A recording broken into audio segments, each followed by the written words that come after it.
सावन भदौआ के जालवा उमड़ली ए गंगा मैया लहरिया देखी।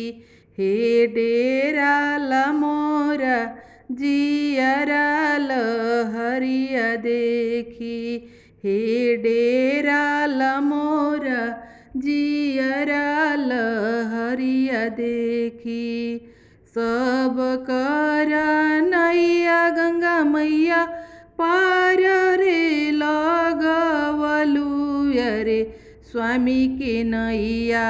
गंगा मैया बीच धार लगवलु रे स्वामी के नैया। गंगा मैया बीच धार लगवलु रे स्वामी के नैया। तोहरा के देबो गंगा मैया पीठावा से पुड़िया रे स्वामी के नैया।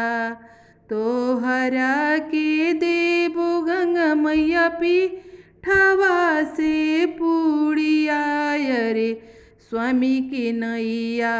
ए लागा दना किनारवा रे स्वामी के नैया।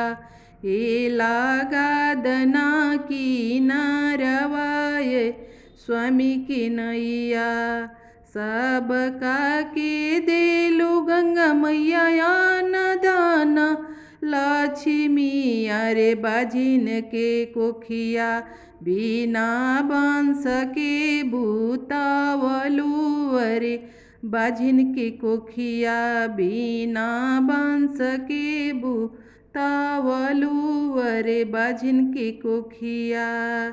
तोह के चढ़ाइबो गंगा मैया अरी से पियरी रे मुड़न करइबो गंगा मैया राउरे किनारवा रे मुड़न करइबो। तोह के चढ़ाइबो गंगा लाल की चुनरिया रे मुड़न करइबो गंगा मैया राउरे किनारवा रे मुड़न करइबो गंगा मैया राउरे किनारवा रे मुड़न करइबो।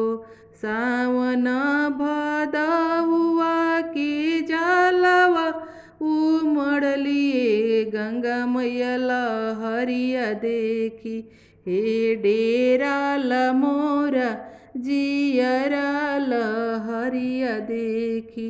हे डेरा मोरा जियरा लहरिया देखी।